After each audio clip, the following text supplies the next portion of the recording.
un recorrido histórico, surgen una cantidad de preguntas y cuestionamientos alrededor de el quehacer del psicólogo político, y nuestra función ahí, o cómo está la cosa con el tema. Pero hay preguntas de fondo que creo que son interesantes ver desde un ángulo también en términos de modelos políticos actuales y sobre todo, y es mi interés, detectar las perversiones de los diferentes sistemas políticos que tenemos en la actualidad. ¿Listo? Doctora Alexandra, te dejo la palabra y empezamos el debate, porque esto es de debatir, ¿no? Claro que sí. Bueno, pues nuevamente buenos días a todos. Tal y como lo dijo el doctor Edgar, la idea del día de hoy es ampliar esos temas que hemos tocado en anteriores oportunidades respecto de la labor del psicólogo político. Y pues justamente esos anteriores encuentros han originado una gran cantidad de inquietudes en nosotros, de dudas, de grandes interrogantes sobre unos temas muy variados, y de ahí pues que se hizo, digamos que famoso, entre comillas, mi nota de voz por WhatsApp, pues por lo extensa, la nota de voz de 15 minutos, donde justamente pues yo trataba de recoger todas esas dudas que, como digo, pues han originado al menos la reunión de hoy. Seguramente dará inicio a otras, pero al menos la de hoy. Con el tema, quiero comentarles que en este momento me encuentro desde un celular, porque estoy esperando que me presten un portátil, con el cual quiero mostrarles una presentación que hice en PowerPoint. Entonces, me voy a salir a las 11 en punto de acá del celular para entrar a través del portátil. Entonces, me esperan 2 minutitos, por favor. Ok. Mientras les proyecto esa presentación, empecemos por hablar un poquitico de un par de conceptos. En la presentación vamos a hablar de sistemas políticos como tal. Pero para poder entrar a este tema, es bueno hacer un sondeo entre nosotros acerca de ciertos conceptos. Por ejemplo, cada uno de ustedes díganme con 2 o 3 palabras nada más, ¿qué creen que es un sistema político? 2 o 3 palabras, nada más, por favor. ¿Qué es un sistema político? Es una forma de organización. Ajá, listo. Forma de organización, 3 palabras. Muy bien. Vale. ¿Quién más? Ya se llevó la primera.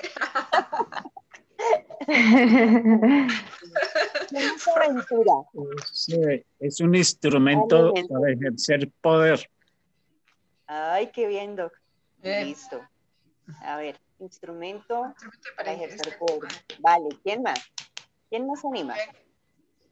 Manera de gobernar. Excelente. Ajá, ok. ¿Quién más se anima?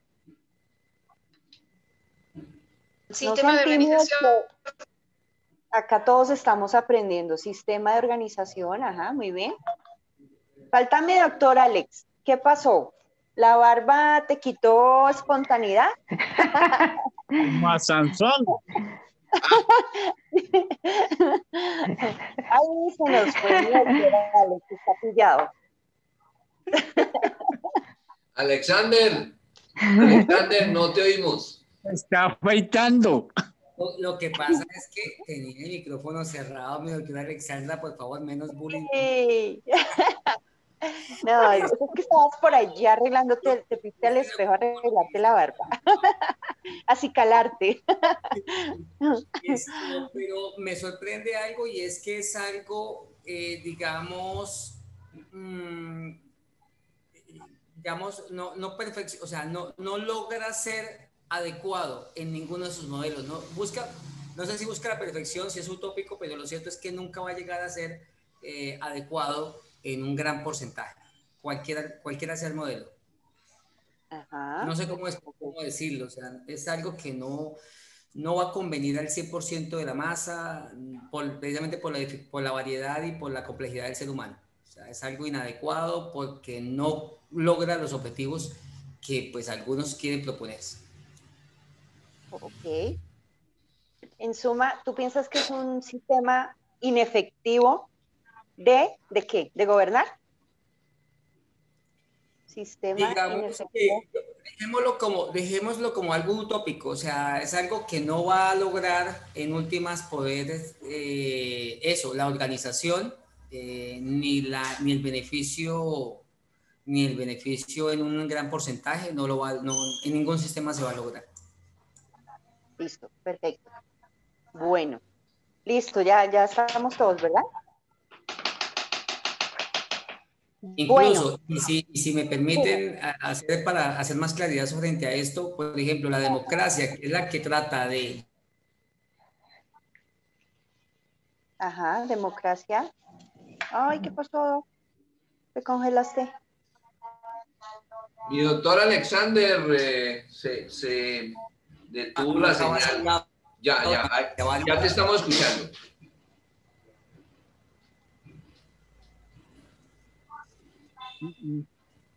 Mi doctor Alexander. Sí, ya. No te escuchamos lo último que dijiste. E incluso para un poco, digamos, hacerme entender, porque vi que no pude definirlo en 3 palabras, como lo decía la doctora, es que ningún sistema político va a poder llegar a satisfacer las necesidades de una masa, dado que incluso la democracia, por ejemplo, que intenta tomar desde todos las vertientes y todos los sectores, termina incluso eso siendo inconveniente contra ella misma, porque entonces se va para un lado, se va para el otro, y nunca define una ruta ni un camino. Es decir, no hay un sistema perfecto, no lo va a haber. Ok. Vale, ok. Listo. Bueno, ese es un muy buen punto de arranque.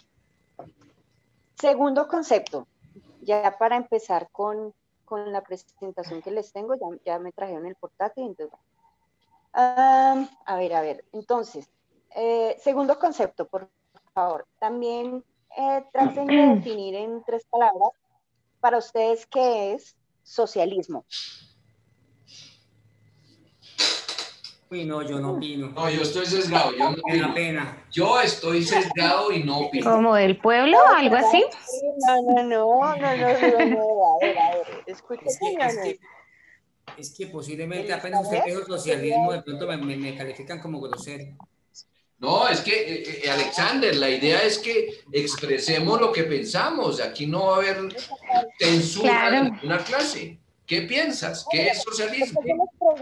¿Por qué se los pregunto? Porque ya nos vamos a dar cuenta que hay una gran diversidad en la definición de ese mero concepto. Mucha gente piensa cosas que no son del socialismo y tal vez por eso se ha prestado para, obviamente, malinterpretaciones y discusiones que terminan siendo eso, una gran cantidad de palabras, pues irrespetuosas o veces y demás. Entonces, no, la idea es que conozcamos el concepto, pues, como realmente es, pero sí es bueno saber qué preconcepto tenemos con el fin de llegar a esa definición oficial como tal, ¿no? Entonces, no, tranquilos. Bueno, no, si es el concepto, entonces no, dado a lo social, el tema de la búsqueda de la igualdad social y lo social, digamos en teoría. Búsqueda de igualdad social, ok, muy bien, búsqueda de igualdad social. Ajá. Sí, es que estoy preguntando qué es, no estoy preguntando qué opinan.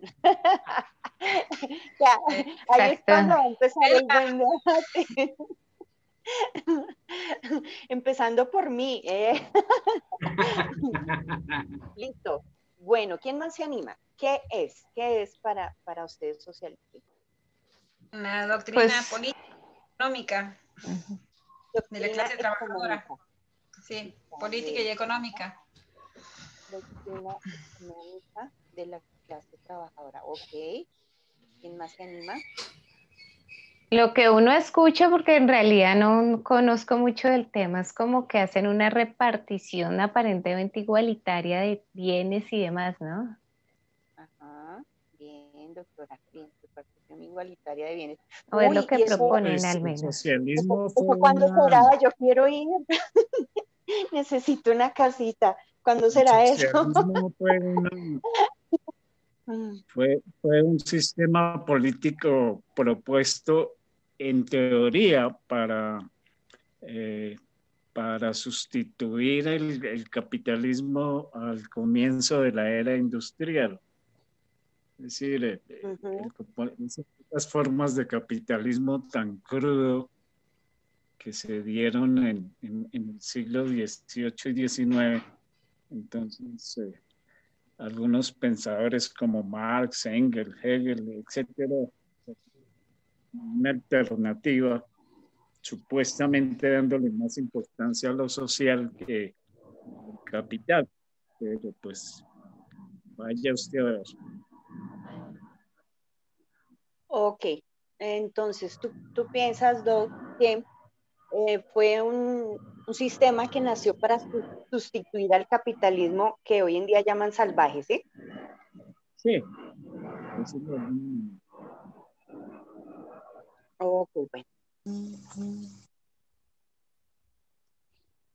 Bueno, entonces un segundito que voy a entrar a la reunión a través del portátil. Yo no sé si empiece ahí a aparecer yo como con doble conexión. No te preocupes. Me avisas para compartir pantalla contigo. Bueno. Ajá, vale. Bueno, ahí está abriendo. Nos falta alguien nos falta el doctor Alex. ¿Qué opinas del socialismo? Ah, no, fue el primero.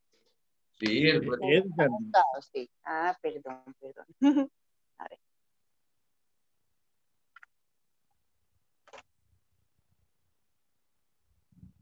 Bueno, ahí me está diciendo que espere que me permitan el ingreso, doctor Edgar.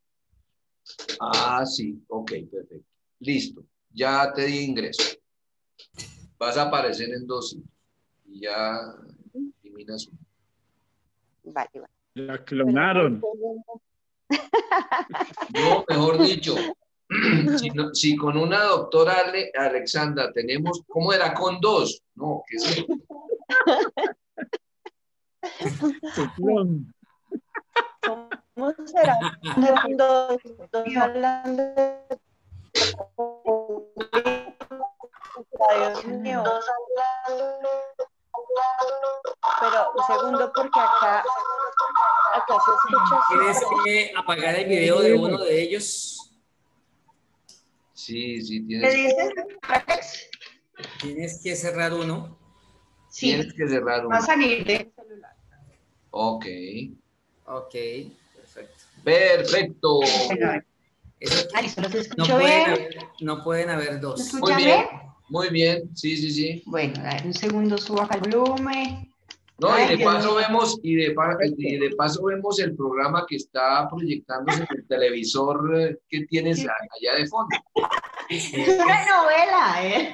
¿Es novela? Uy, no, yo pensé que era como detectives. No es de detectives, es una película. Tranquila, mi doctora. Sigue porque estamos molestando únicamente. No, lo que pasa, les cuento mientras abro el archivo. Yo tengo el televisor prendido todo el día. Yo no sé si eso es un trauma psicológico, pero lo tengo prendido todo el día, así esté sin volumen como está en este momento, porque, no sé, como que me siento acompañada Además que me gusta estar pendiente cuando sale una noticia extra, algo así. Entonces, lo tengo prendido todo el tiempo. Pero no es que en ese momento esté viendo novelas, no. Sí, mentiras. Les confieso, pecado culposo. Me empecé a ver en las noches Pedro el Escamoso.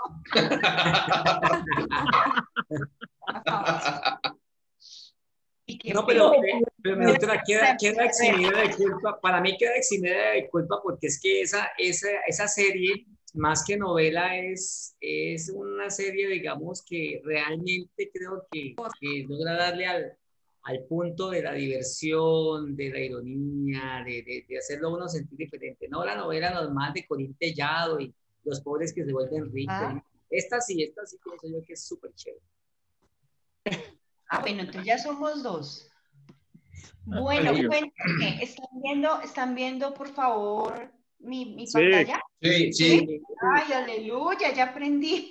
Muy bien, ahí ya lo estamos viendo, doctora. Muy bien. A ver, un segundo.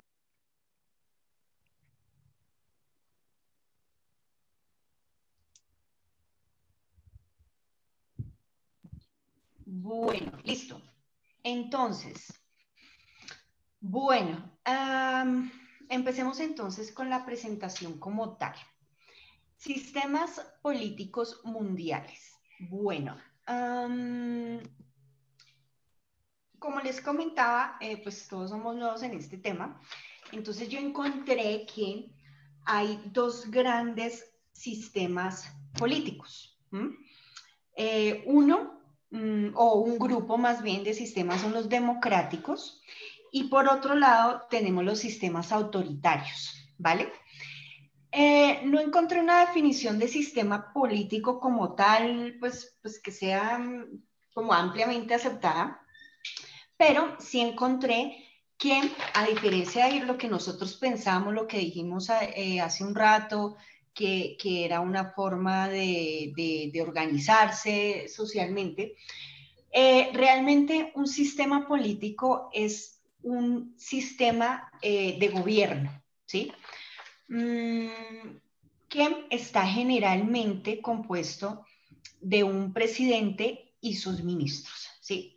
Eso para el caso de los sistemas democráticos, porque en los que no lo son y que ya veremos por qué no lo son, dónde no lo son y qué países no lo son, pues tienen una gran variedad de personajes que fungen de gobernantes, ¿listo? Entonces eso es lo más importante a tener en cuenta en un sistema político, es el que ejerce el presidente y sus ministros, y pues de allí obviamente se derivan una gran cantidad de funciones. Bueno, entonces, ya dijimos que tenemos los sistemas políticos democráticos por un lado y los autoritarios por el otro. En los democráticos tenemos una clasificación también, donde de primeras, digámoslo así, tenemos a los parlamentarios y los presidencialistas. También tenemos unos sistemas bipartidistas y multipartidistas, y como un tercer grupo tenemos a los sistemas unitarios y federales. Y por el lado de los sistemas políticos autoritarios, pues, ¿cómo les parece que no hay ninguna clasificación? Porque obviamente el único sistema que hay es el autoritario. Entonces, fíjense que hace un rato uno de nosotros decía que la democracia parecía pues no ser muy efectiva. Y eso tiene algo de cierto. Realmente la democracia, pues como todo, tiene desventajas, tiene errores, tiene baches, pero por lo menos ha dado un paso enfrente en cuanto a tratar de mejorar esos sistemas de organización política. Bien, entonces, tenemos acá, como lo decía hace un rato, que los sistemas políticos democráticos se clasifican a su vez en tres grupos. En este primer grupo tenemos los sistemas parlamentarios y presidencialistas, tal y como lo están observando en la presentación, donde encontramos que los sistemas democráticos parlamentaristas Se caracterizan porque obviamente ejercen una democracia parlamentaria, en la que el papel predominante de la vida política lo desempeña la Asamblea de Diputados o Parlamento elegida por sufragio universal. Entonces, pues traigamos a colación el ejemplo de Colombia, donde acá pues tenemos unos congresistas que a su vez conforman obviamente un congreso. Acá no se utiliza la palabra parlamento, pero pues es el símil, ¿no? Y son los congresistas que son efectivamente elegidos de manera democrática, es decir, a través de un voto o sufragio. Esta asamblea ejerce el poder legislativo y elige al presidente de gobierno, que tiene el poder ejecutivo y es responsable ante ella, de tal manera que cuando pierde el apoyo mayoritario, el gobierno se ve obligado a dimitir.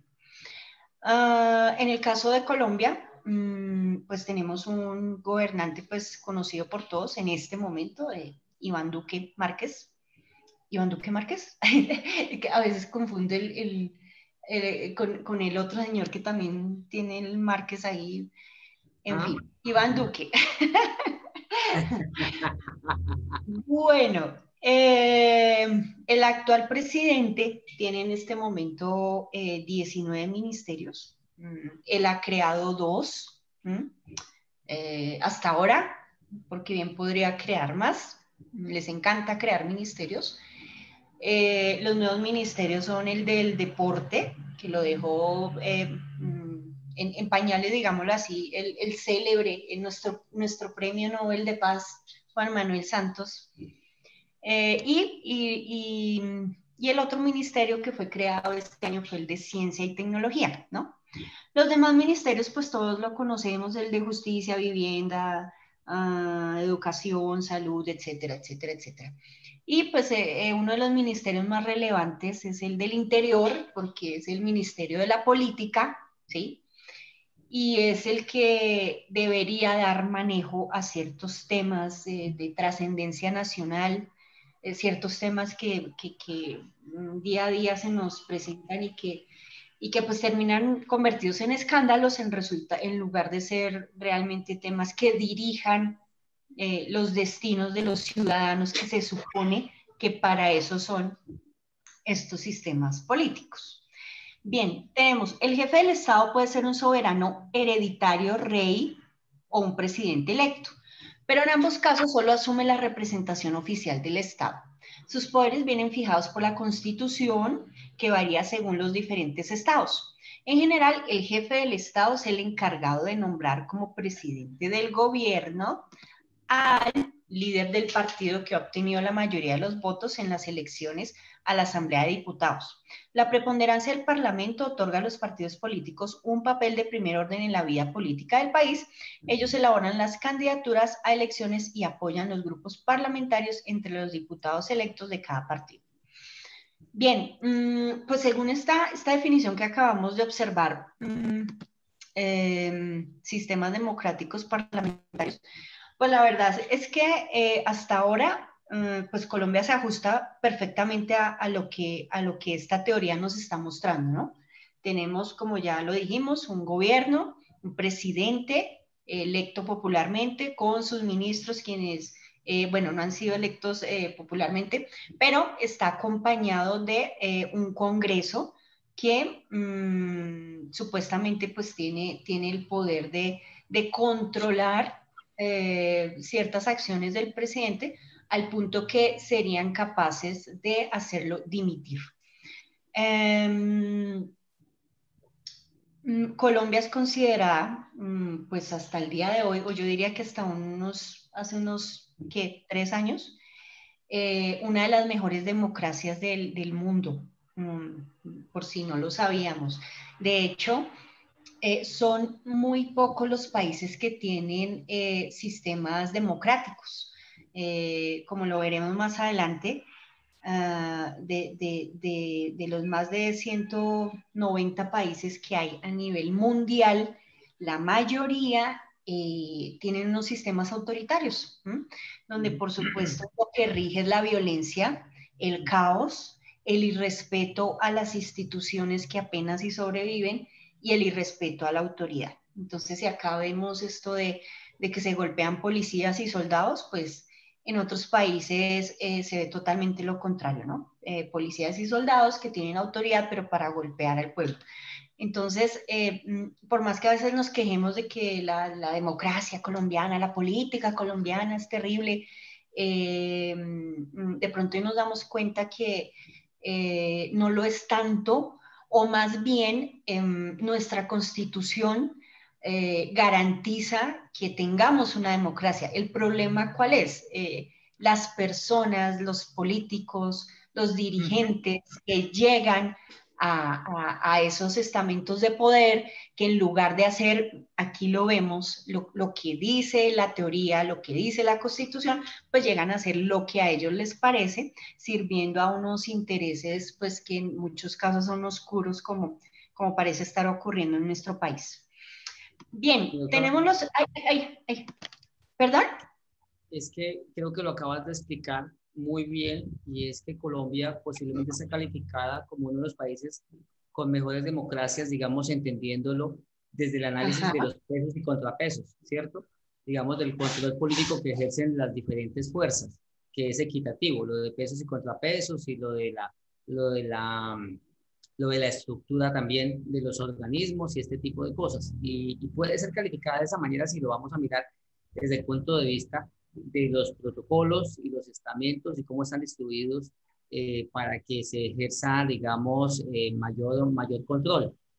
Pero desde el punto de vista de la práctica, pues tú sabes, y lo acabas de decir, digamos, a veces suceden cosas como, por ejemplo, las de este gobierno, y es que se toman, colocan a sus amigos en esos estamentos que hacen contrapesos, terminando siendo de parte del gobierno. Es decir, el modelo visto desde afuera, excelente, pero trabajado en la práctica termina siendo, pues no teniendo como esa fiabilidad y esa confianza, ¿no? Ahorita Procuraduría, Contraloría, los órganos de control son aliados del gobierno, entonces se termina desdibujando un poco el tema de eso que califican los organismos internacionales, en mi concepto. Ok, perfecto, perfecto. Vale, avancemos un poquito en la teoría para poder entrar al debate que seguramente tocaremos. El doctor Edgar se frota las manos. Bueno, sigamos aquí con un poquito de teoría. Sistemas democráticos presidencialistas. Estados Unidos y Francia en menor medida presenta un tipo de democracia también parlamentaria, pero presidencialista. En la democracia americana, el poder ejecutivo está en manos de un presidente elegido directamente por sufragio universal y que es a la vez jefe de Estado y presidente de gobierno. Asume grandes poderes ante él, asume grandes poderes y nombra una administración formada por secretarios, ministros que solo son responsables ante él y que solo él puede destituir. El poder legislativo está en manos de un Congreso con 2 cámaras, la de representantes que cuenta con un número de delegados de cada estado escogidos proporcionalmente entre la población y el Senado que cuenta con 2 senadores por estado. Fíjense entonces que lo que acabamos de leer pues representa también perfectamente la situación colombiana, solo que pues nos dice el texto que en Estados Unidos y Francia solo el presidente puede hacer renunciar, digámoslo así, o dimitir a un ministro. Y pues resulta que acá un ministro puede ser renunciado, si me permiten el término, por decisión del Congreso a través de una moción de censura. Fíjense que en este momento el ministro de Defensa está pasando por esa situación. Él fue citado que hace 2 días a una moción de censura y la votación será la próxima semana. Y si la mayoría de los congresistas lo decide, ese ministro tendría que renunciar, pues por no usar otras palabras. Entonces, pues ¿cuál es el peligro de eso? Al menos acá en Colombia. que eso les está funcionando a ciertas mayorías, porque de hecho hicieron renunciar al ministro de Defensa anterior, a Botero, hace unos meses, luego una moción de censura, donde según esas mayorías, pues él no cumple su labor, y lo hacen a través de una serie de críticas. Y finalmente es tanta la presión que ejercen, o eso es lo que yo veo acá, es tanta la presión que ejercen estos políticos y a través de los medios que terminan, como se dice también popularmente, tumbando un ministro. Entonces, eso también hay que revisarlo, qué tan bueno o qué tan malo sería, y qué tan buenas son esas mayorías. Uno siempre pensaría que la mayoría es lo mejor, ¿no? Entonces, un ejemplo tonto acá entre nosotros, hagamos votación a ver si nos reunimos los domingos de forma virtual a hablar de política, y entonces resulta que la mayoría dice que sí, que qué chévere reunirse los domingos. Pues, ¿será que esa es la mejor decisión? ¿Será que es la más adecuada? ¿Será que es la más prudente, la más conveniente? De pronto no, pero como lo eligió la mayoría, entonces dice que es la mejor.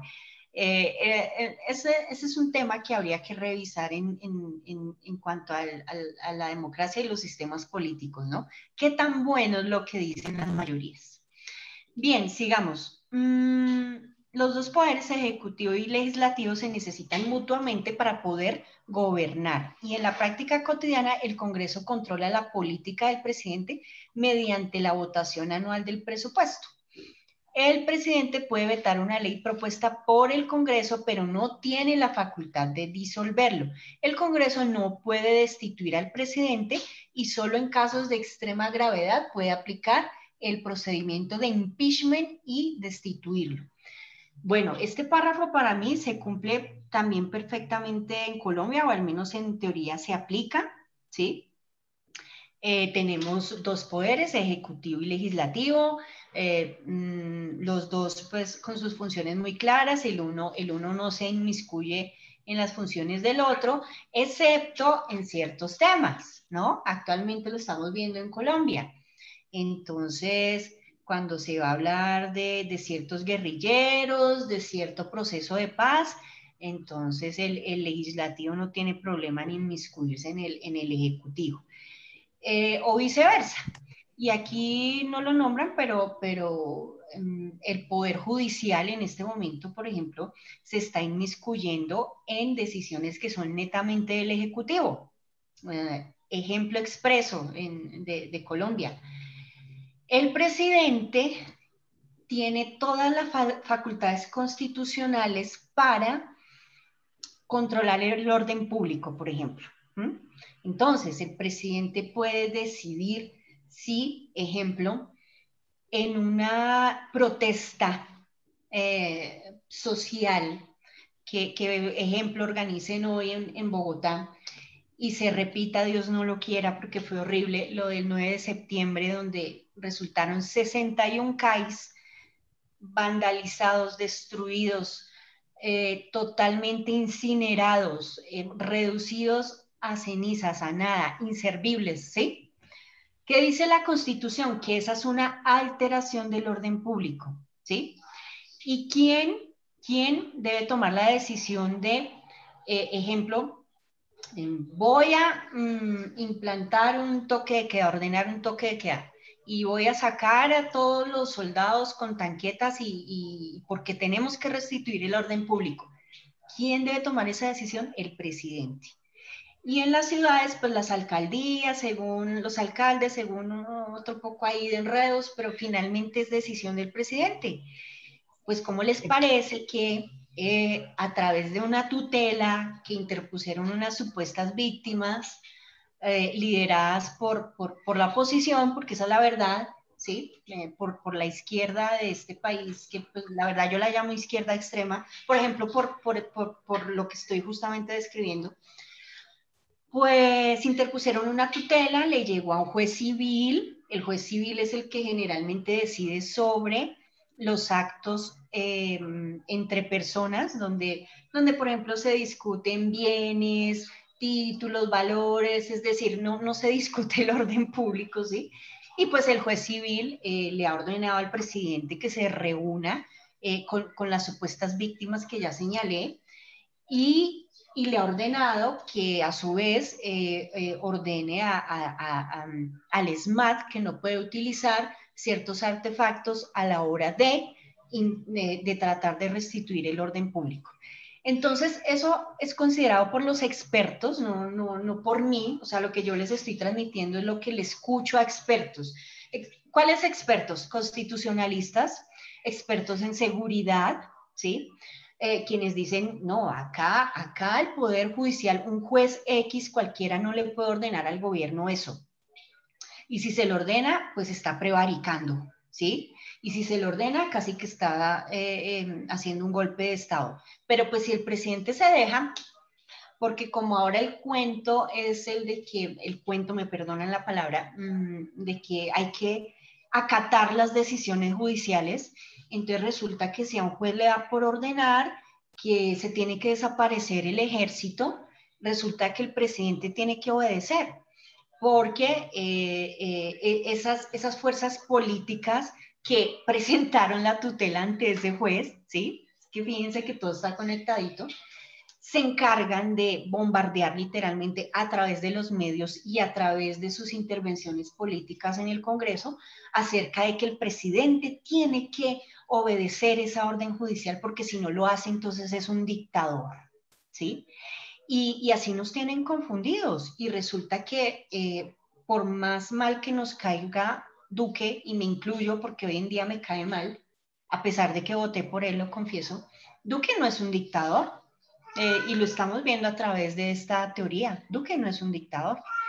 Entonces, si él quisiera, repito, sacar las tanquetas, los soldados y el toque de queda, él está cumpliendo con su deber constitucional, ¿sí? Pero eso no lo dicen en los medios, no lo dicen estas fuerzas políticas, sino que al contrario, cambian la versión para decir que él es un dictador y que no permite la protesta social. Falso. No tiene cojones para ser dictador. ¿Señor? Que no es dictador, le faltan cojones. Exacto, ojalá medio lo fuera. ¿Por qué lo digo? ¿Por qué lo digo? O sea, yo sé que a veces suena escandaloso ciertas cosas que digo. Es que resulta que en la Constitución sí está consagrado el derecho a la protesta, eso es verdad, ¿sí? Pero dice la protesta, no dice protesta, dice se consagra el derecho a las manifestaciones públicas pacíficas. Miren la diferencia, ¿sí? Pacíficas. Entonces, ¿eso qué quiere decir? Que en el momento en que las autoridades, incluyendo al presidente, consideren que esas manifestaciones no son pacíficas y que están alterando el orden público y que están alterando la tranquilidad de todos, la libre locomoción, el libre derecho al trabajo, pues es deber del presidente restituir ese orden público, ¿sí ven? Y bueno, pues esa es la gran discusión que se ha querido crear acá con tal de permitir que ciertos vándalos, porque eso es lo que son, y que ciertas personas que están haciendo deliberadamente actos terroristas, al menos en Bogotá, pues que lo sigan haciendo y no hay ningún problema porque a eso se le llama protesta social. Entonces, bueno, fíjense que la teoría nos da todas las herramientas para que tanto los tres poderes como el presidente y el Congreso cumplan cada uno su labor sin inmiscuirse en la otra. Pero como lo decíamos hace rato, pues cuando hay ciertos intereses, no parece no haber problema en que efectivamente los unos hagan la labor de otros. Bien, el segundo grupo de sistemas que les había mencionado es bipartidistas y multipartidistas. Acuérdense que estamos todavía dentro del grupo de sistemas políticos democráticos, ¿vale? ¿Me permites una pequeña... Claro, dale, cuéntame. Mira, creo que hay una pequeña confusión. Los regímenes parlamentarios se muy bien por lo que tú dijiste de que el poder del Parlamento para cambiar el gobierno. El caso típico es Gran Bretaña, o mejor dicho, Inglaterra, Italia, Suecia, bueno, y España, aunque no tiene presidente sino rey. En estos casos parlamentarios existe la figura del primer ministro. El primer ministro es el que hace las veces del ejecutivo. Y el presidente en algunos de estos regímenes es una figura más bien representativa con poco poder o intervención ejecutiva, o en el caso de los regímenes monárquicos como en Suecia, Holanda, ¿cómo se llama? España, pues el rey, que también hace una labor puramente representativa. En esos casos, efectivamente, cuando la composición del Parlamento o las fuerzas que están obrando en el Parlamento así lo deciden, pues pueden derrocar al gobierno directamente, a cualquiera de sus ejecutivos, sin mediar más que la presión política. Y por eso uno ve constantemente que el primer ministro español que está haciendo no sé qué, el primer ministro, inclusive en Rusia también existe la misma figura del primer ministro y el presidente, aunque ahora Putin pues está manejando ambas cosas. En el caso de Colombia, aunque el Congreso tiene algunos poderes o influencia y puede controlar y hacer mociones de censura, no puede destituir a un ministro. El Congreso no puede destituir al ministro, pero sí puede provocar su renuncia. El único que puede destituir es el presidente. Por tanto, dado que en Colombia no existe ese sistema parlamentario con ese tipo de poder, ni existe la figura de primer ministro, sino la de presidente, que es el que hace todas las labores del Ejecutivo y tiene el poder, y es un régimen presidencialista, igual que Francia e igual que en Estados Unidos. En Latinoamérica no existe ningún sistema parlamentario. Es una pequeña precisión, porque si no, aquí pues en cualquier momento se podría destituir a Duque, nadie lo puede destituir, pero las fuerzas políticas eventualmente pueden hacer que un presidente renuncie o hacerle una moción de censura a un ministro, etc. Una pequeña precisión antes de que pasemos al siguiente tema. Gracias. Gracias, Doc, gracias. Sí, efectivamente lo que el doctor nos comenta es así. Solo puedo añadir que encontré que hay unas... aquí, por ejemplo, en Latinoamérica no tenemos ningún rey que haga parte de estos sistemas políticos, ¿no? A ese tipo de gobiernos se le llaman monarquías constitucionales, ¿sí? Y entonces tenemos de ejemplo a España, Gran Bretaña, Bélgica, Japón y Noruega. En el Vaticano, por ejemplo, ¿qué sucede? Allí se llama monarquía, pero no constitucional, sino sacerdotal. Estado monárquico sacerdotal. Y en cuanto a países como Francia, Argentina, Colombia, Ecuador, tenemos pues que son llamadas repúblicas, ¿vale? Y bueno, ahorita veremos esto de las repúblicas federales y demás, pero bueno, como para retomar un poquito lo que comentaba el doctor y quedar claros en esas diferencias entre monarquías y repúblicas. Bueno, listo, entonces sigamos acá con los sistemas bipartidistas y multipartidistas. La mayoría de los sistemas democráticos europeos, por ejemplo, Francia, España e Italia, se basan en el multipartidismo. En el espectro de partidos democráticos predominantes podemos distinguir tres grandes familias ideológicas: los conservadores, defensores de los derechos individuales y partidarios de mantener el orden social y reducir la intervención del Estado; los demócrata cristianos, confesionales de carácter conservador, pero con mayor sensibilidad por los temas de justicia social; y los socialistas, que otorgan,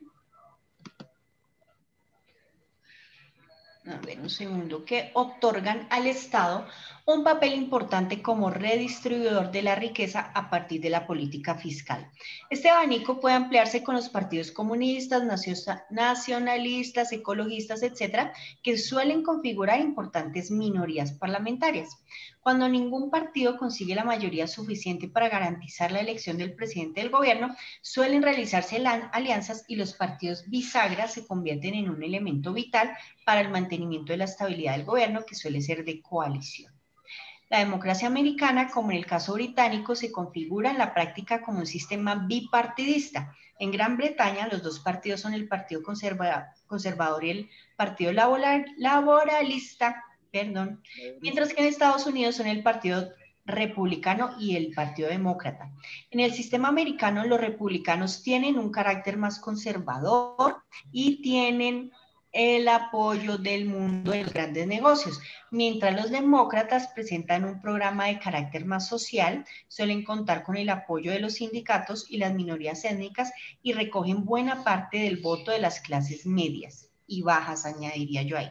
A ninguna disciplina de voto en el Congreso y el presidente a menudo debe buscar el apoyo de diputados de ambos partidos. Esta relativa independencia explica el importante papel que los lobbies, grupos de presión, desarrollan en la democracia americana. Es decir, en Estados Unidos, pues también en la Gran Bretaña, como nos decía acá, o Reino Unido, hay un sistema bipartidista, ¿sí?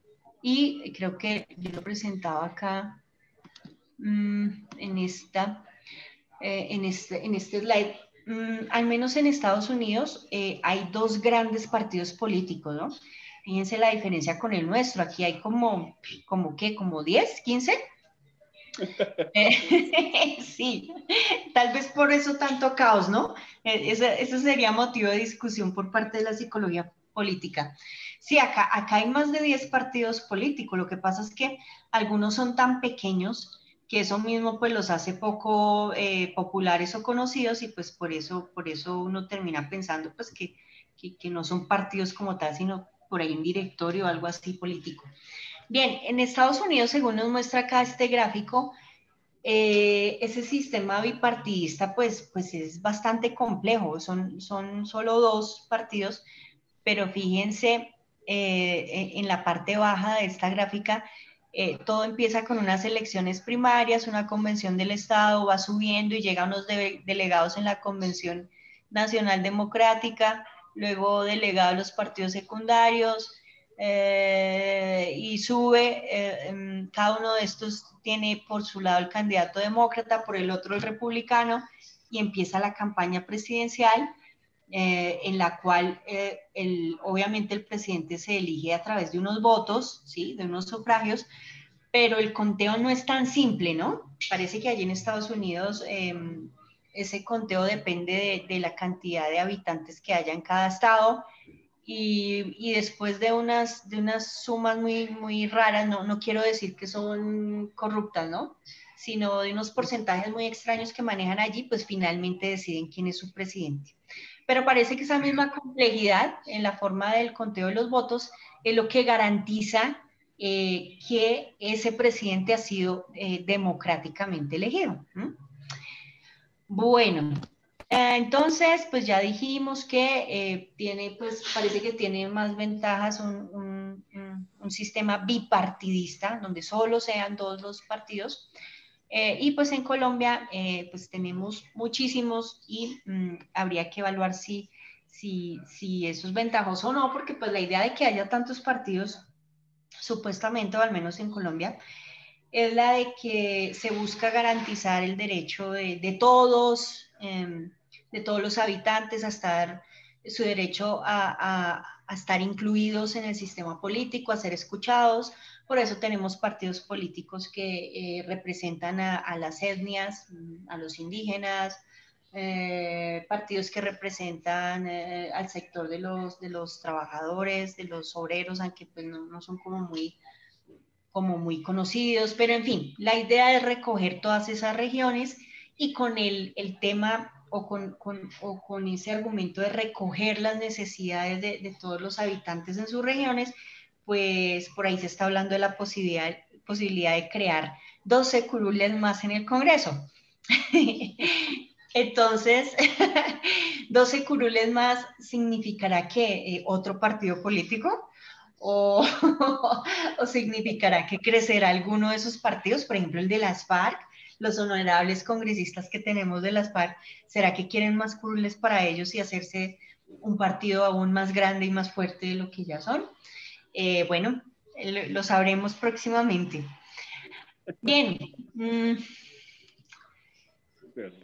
Este es el tercer gran grupo y el último de los democráticos, ¿vale? De aquí ya vamos a pasar a los autoritarios, que es lo que nos va a dar el ingreso al tema del socialismo. Tenemos entonces que los estados unitarios y estados federales a su vez se clasifican en los estados unitarios centralizados y los estados federales o descentralizados. Entre los centralizados tenemos que los estados unitarios son aquellos que tienen una organización uniforme para todo el territorio y toman las decisiones desde un único centro político. Tienen una larga tradición en Europa. Algunos son muy centralistas, como es el caso de Francia, donde los departamentos y los municipios tienen pocas atribuciones y se gobierna todo el Estado desde París. Otros en las últimas décadas han optado por una organización descentralizada en la que se reconoce la autonomía de algunas nacionalidades,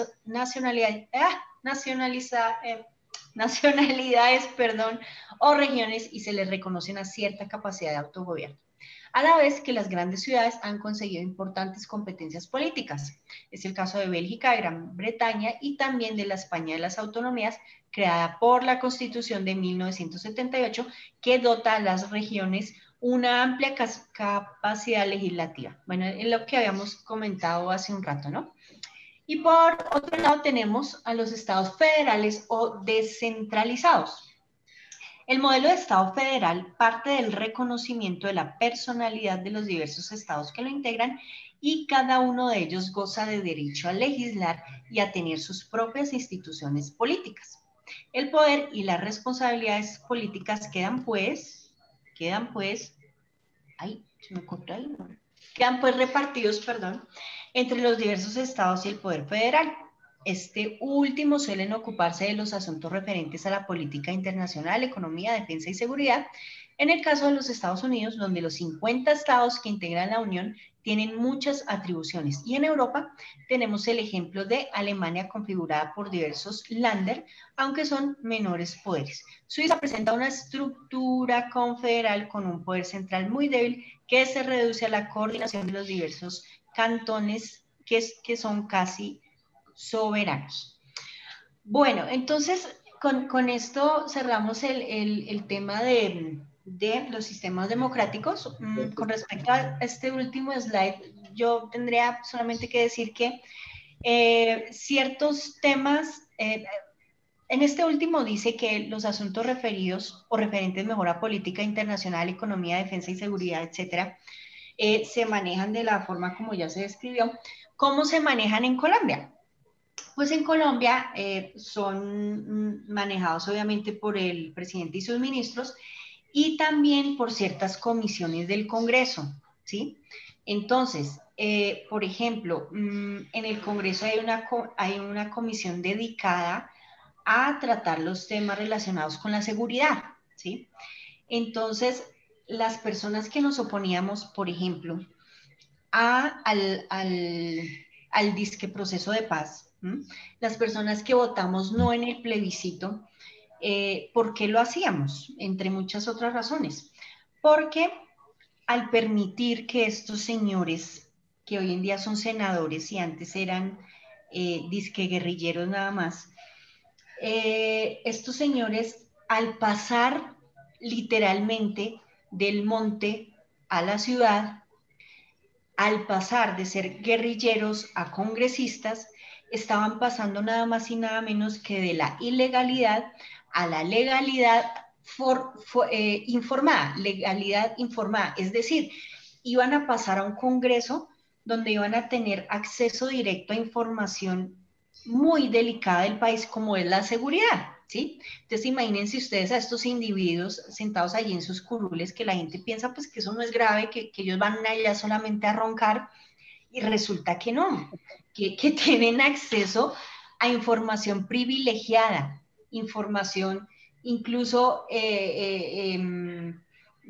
que da, por ejemplo, el ejército a través de sus centrales de inteligencia. Entonces, imagínense, estos tipos, me perdona la palabra, pues se frotan las manos sabiendo que ellos están allá sentaditos y se informan de qué es lo que va a hacer el ejército, del operativo que va a hacer, por ponerles un ejemplo, Nariño o el Cauca, que son departamentos que ya perdimos, digo yo, porque están dedicados al narcotráfico.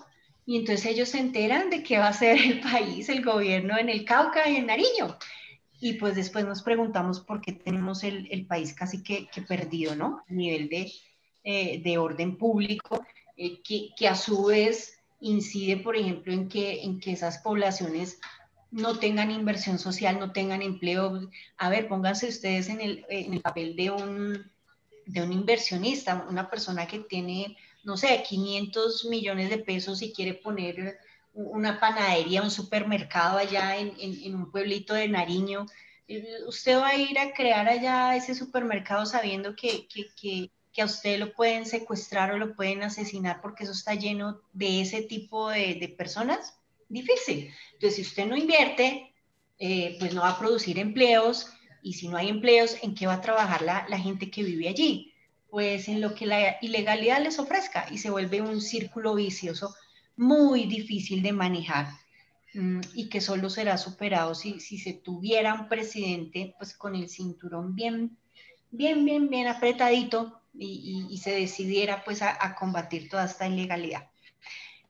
Bien, pasemos entonces a los regímenes políticos autoritarios, que encontré son más de la mitad de los habitantes del tercer mundo. Imagínense, es impresionante la cantidad.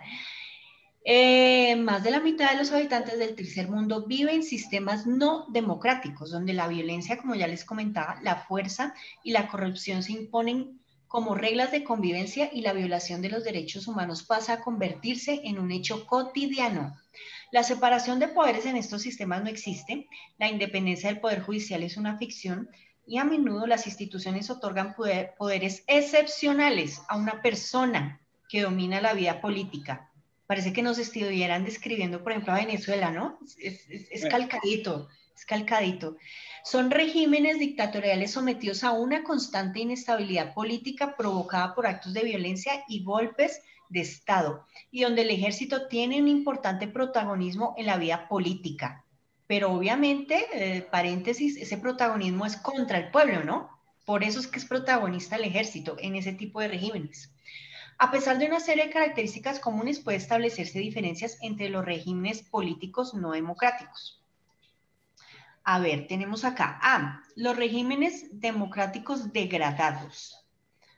A pesar de respetar las reglas básicas de la democracia, marco constitucional, partidos, elecciones, etc., la Constitución otorga excesivos poderes al Ejecutivo y son muy amplias las prerrogativas del presidente y del gobierno en detrimento de las del Parlamento. Así, el juego democrático se convierte en una ficción, mantenida por unas elecciones falseadas en las que se ofrece a la oposición muy pocas posibilidades de ganar. Además, las libertades y los derechos públicos no siempre pueden ser ejercidos. Derecho de expresión, de opinión, de reunión, de manifestación, de prensa, y la oposición política es combatida con métodos no democráticos. Es decir, es puesta tras las rejas, ¿sí? Se les inventan procesos judiciales, y eso a los que les va bien, porque a los que les va mal, pues se les priva de su vida como tal. Son personas que aparecen por ahí suicidadas, entre comillas, ¿no? Esta situación corresponde a algunos países latinoamericanos, asiáticos y del antiguo bloque del Este. Y tenemos por otro lado, y este ya es el último tema de este slide y de esta presentación, los regímenes de partido único, los cuales son otra alternativa que se da, es la existencia de sistemas políticos basados en un partido único que ejerce el poder de manera dictatorial, como ocurre en un buen número de países del Oriente Medio y de África. El partido único se confunde aquí con el aparato del Estado, al frente del cual se sitúa un presidente que es a la vez líder del partido, jefe religioso o dirigente del grupo oligárquico establecido en el poder. En este contexto, la violencia es el medio más frecuente y de relación entre el gobierno y sus opositores. Los movimientos armados se convierten en la única salida de una oposición que no dispone de recursos democráticos para expresarse ni de garantías democráticas para alcanzar el poder. En contraposición, el Estado legitima la violencia institucional como único medio para mantener orden social. Pues bueno, amigos, esta era la presentación que les tenía hoy. También tengo unos videos, pero yo creo que no los vamos a alcanzar a ver el día de hoy. No. Creo que lo mejor es que cerremos con unas pocas precisiones acerca de lo que acabamos de decir. Solo tengo para agregar que esto que mencionábamos acá, de la mayoría de partidos que regían en Latinoamérica, son los autoritarios, los regímenes democráticos, regímenes me enredé, regímenes autoritarios. Bueno, yo leyendo esto me sentía describiendo perfectamente a Venezuela y así lo dije, porque ¿qué es lo que pasaba en Venezuela? Pues Venezuela era una democracia hasta hace 20 años, cuando Chávez subió al poder. Y Chávez fue elegido con todas las banderas democráticas y fue el pueblo quien decidió que el gobierno anterior, que era el de Carlos Andrés Pérez, pues no le servía porque era tremendamente corrupto, ¿sí? Y entonces las mayorías eligieron a Chávez con todas sus propuestas que siempre fueron de corte socialista y populista, a pesar de que él no reconocía el tinte más bien comunista que tenía todo ello. ¿Qué pasó? Pues que empezó un gobierno de, creo que son 6 años allí, donde se implementaron todos esos cambios que mencionamos hace un rato en el slide, donde empezaron a cambiarse las leyes con el fin de que él pudiera poltronarse en el poder y con el fin de ir poniendo contra las cuerdas, si se me permite la frase tan popular, a la oposición, ¿sí?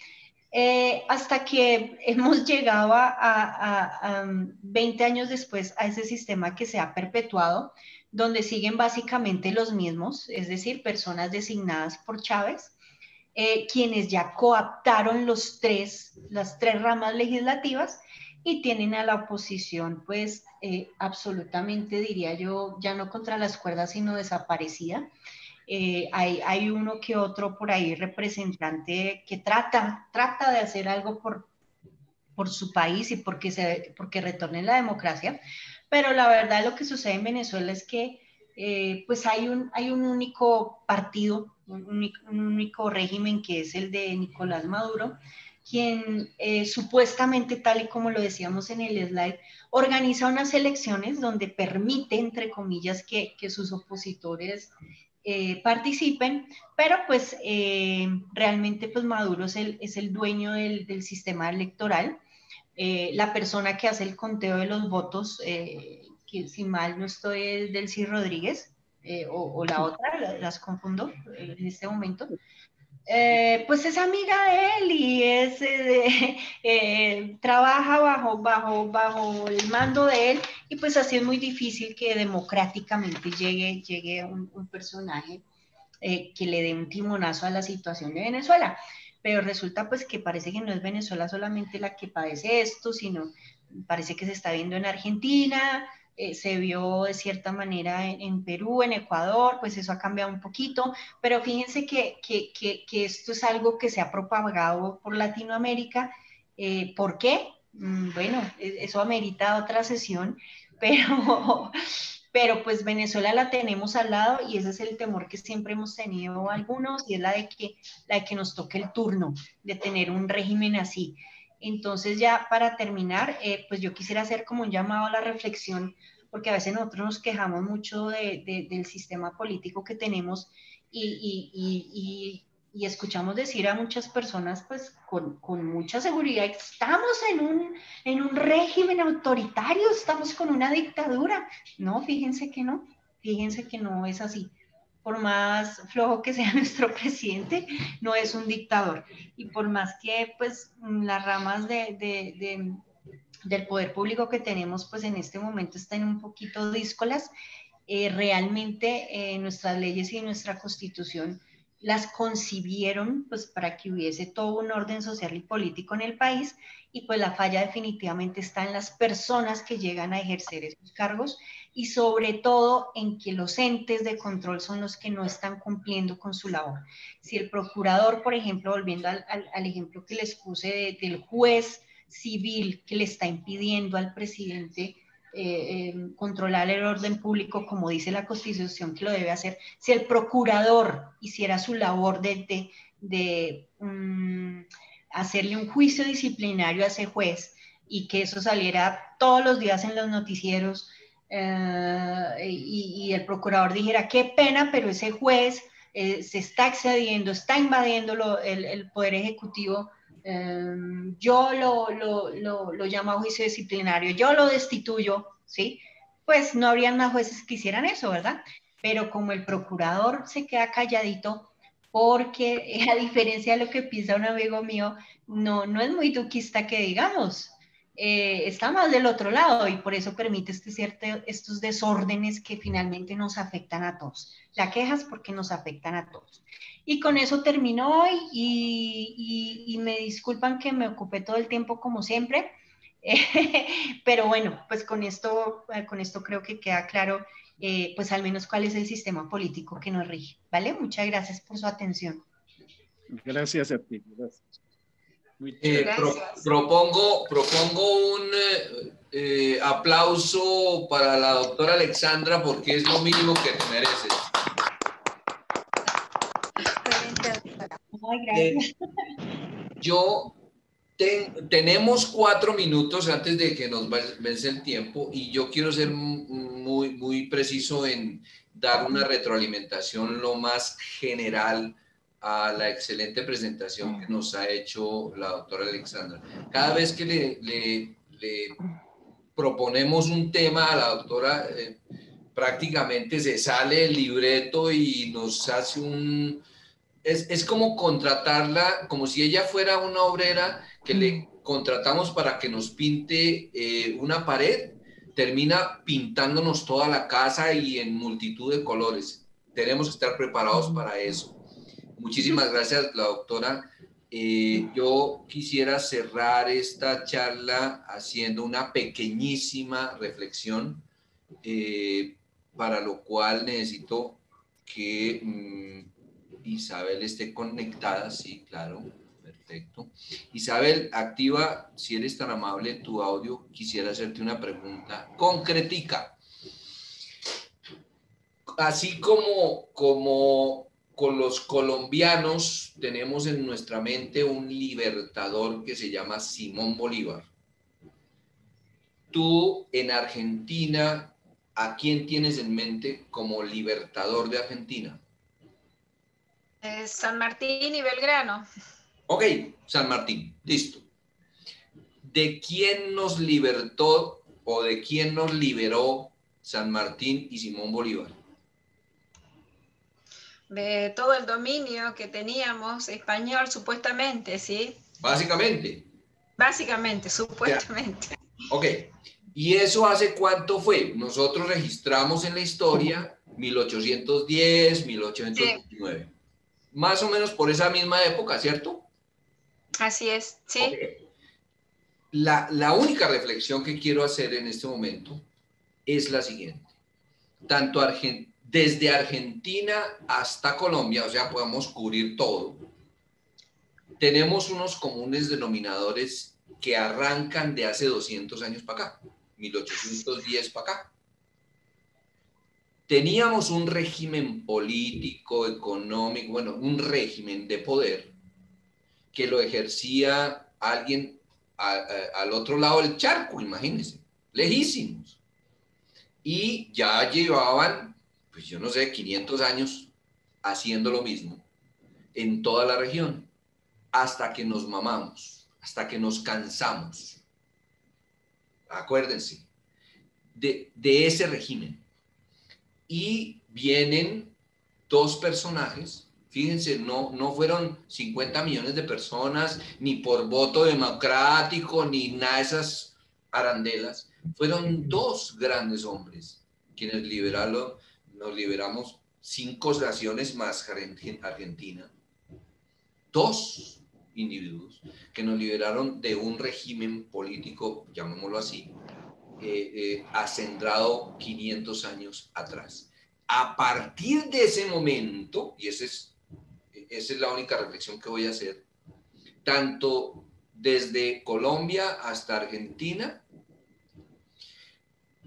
ha sido un trabajo arduo quitarnos de la cabeza todo lo que tenía que ver con un régimen, para contextualizarlo con la presentación de la doctora, de tipo autoritario, rey, una sola persona que decía que era lo que había que hacer, pensar, etcétera, y empezamos a heredar, y fíjense lo que voy a decir, a heredar muchas cosas que ya estaban organizadas en Europa, específicamente en Francia, y nosotros empezamos a traer todo eso, tanto en Argentina y en Colombia, y en el resto de naciones, que se suponen que nos estábamos liberando.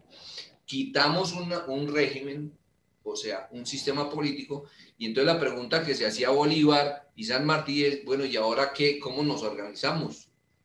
Pues cogimos todos los códigos, es como hacer command copy paste, o sea, los fotocopiamos de donde estaban ya desarrollados. Nosotros somos hijos del derecho romano. El derecho romano, no se sorprendan, que es lo que estaba vigente en Francia en ese momento, hace 200 años, y lo trajimos y nos las hemos pasado implementando los códigos romanos que estaban en Francia en ese momento. Parte de esos códigos, geniales, fantásticos, pero ya saben que una de las cosas que concluía la doctora Alexandra o alguien de nosotros que le ayudó a hacer la retroalimentación, el problema no es el diseño de los regímenes, porque están bien concebidos. El problema son las personas que empezamos a trabajar esos regímenes políticos que supuestamente son más sanos, que por lo menos lo de hace 200 años para atrás, que no nos vuelva a tocar. No queremos saber eso. Y entonces venimos andando por unos modelos que fueron desarrollándose posteriormente y que fuimos incorporando de diferentes naciones, regímenes democráticos, etcétera, etcétera, etcétera, pero con muchísimas falacias. Pero la primera falacia es las personas que integran todos los elementos de poder delegados por un supuesto pueblo, porque democracia es el poder del pueblo, ¿sí? Y eso lo heredamos del derecho romano. Entonces, imagínense poder en manos de unos recién liberados. O sea, nosotros éramos unas naciones absolutamente acostumbradas a ser sometidos a un rey. Y en los últimos 200 años lo que hemos estado es intentando aprender a no someternos a un rey y a machacar el asunto de la democracia, con tan mala suerte que en nuestra filogenética y en nuestra genética hay algo que no nos permite hacerlo. Y en eso podríamos entrar a debatir. Y nosotros casi que por naturaleza tendemos a, vamos a ponerlo de una manera, a ser malitos, a ser malos, o sea, a ser perversos. ¿Por qué? Eso que heredamos de los indígenas o fue el cruce de genes entre un indígena natural, hermosa, y un depravado conquistador que venía en esos barcos, porque esa es la herencia que tenemos. Esa es la herencia, no, nosotros no heredamos cosas diferentes a esas. A ellos, a nosotros nos liberaron originalmente ese tipo de personajes. Cuando llegaron, nos se metieron y nos cruzaron. ¿El punto cuál es? Los sistemas democráticos están técnicamente bien concebidos en contra de una serie de sistemas monárquicos antiguos que definitivamente había que colocar en el archivo.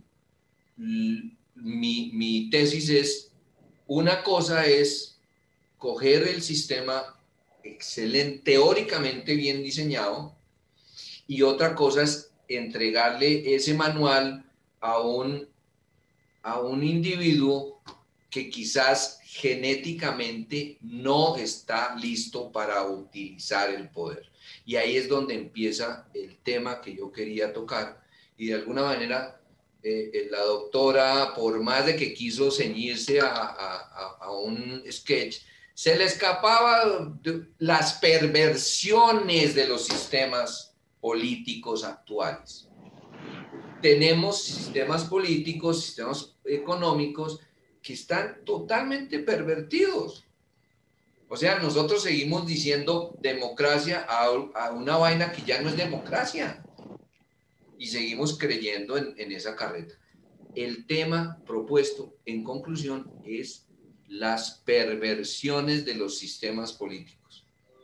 Y es, creo, la continuidad de un supuesto objeto de estudio de la psicología política, que es la conducta perversa, patológica del poder. Es básicamente la reflexión. Y pues no da para charlar un jurgo de tiempo. Nos pondríamos de acuerdo en hacer unos debates muy interesantes, pero quisiera centrarlo en cuando empezábamos a estudiar psicología. No, qué cosas tan bonitas, chéveres. No, pero es que terminamos interesados en la psicopatología.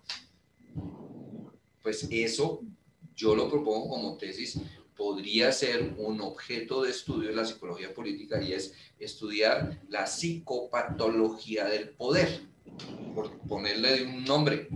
O sea, las perversiones de los sistemas políticos podrían ser una excelente, digamos, campo de conocimiento para poder saber qué es lo que tenemos que hacer nosotros, nuestro papel como psicólogos políticos.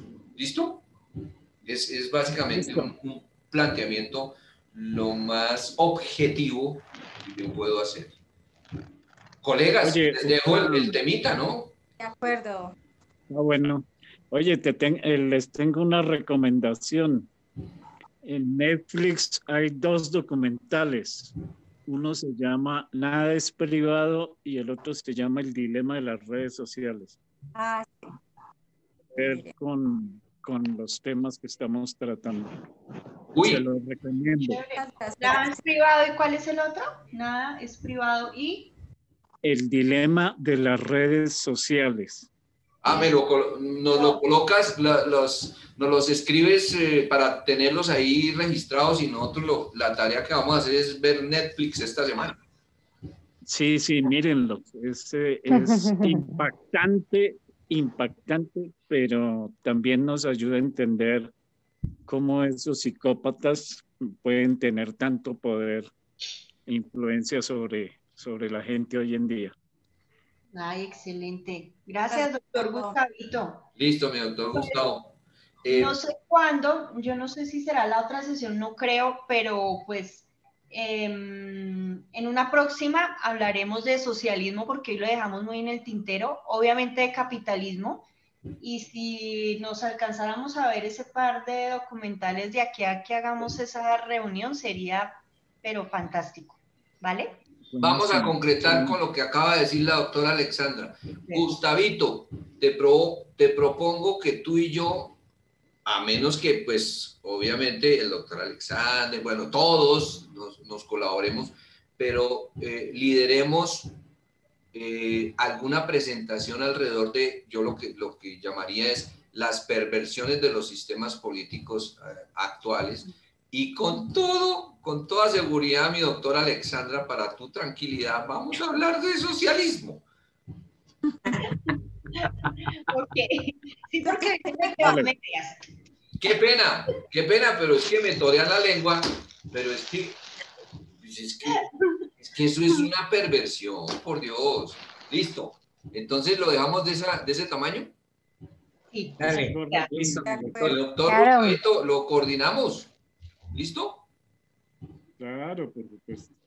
Lo desarrollamos, las perversiones de los sistemas políticos actuales.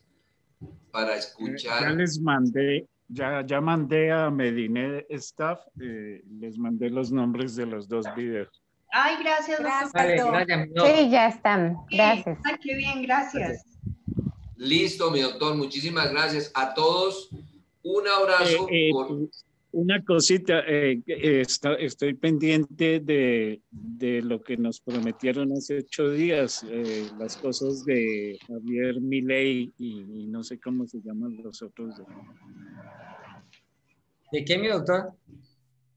Que la vez pasada hablamos, ustedes mencionaron a Javier Milei y otras 2 personas, y si tienen algún material de ellos, sería muy chévere poderlos conocer. La verdad, yo les quería presentar hoy un par de videos, aquí lo tengo en la presentación, pero es que el tiempo nos carcomió, pero pues como te digo, Gustavito, lo vamos a seguir tratando, ¿vale? De todos modos, mi doctor, ¿por qué no los envías y los miramos de una? Los miramos, sí, para poder utilizar el tiempo en el debate y estas cosas. Listo, mi doctor Gustavito, sí tienes razón, no me acordé de enviarles toda la información sobre Javier Milei y las otros 2 personajes, la guatemalteca Álvarez y el chileno Axel Kaiser. Sí. Los links que tengo acá son de él, Axel Kaiser. Pero bueno, ay, qué bueno, mándalos. Sí, por el grupo los mando. Listo, perfecto. Dale. Quedamos así. Colegas, muchísimas gracias. Mil gracias. Un abrazo. Gracias, Alexandra. Gracias. Fin de semana. Nos cuidamos todos. Un abrazo. Abrazo. Chao. Chao.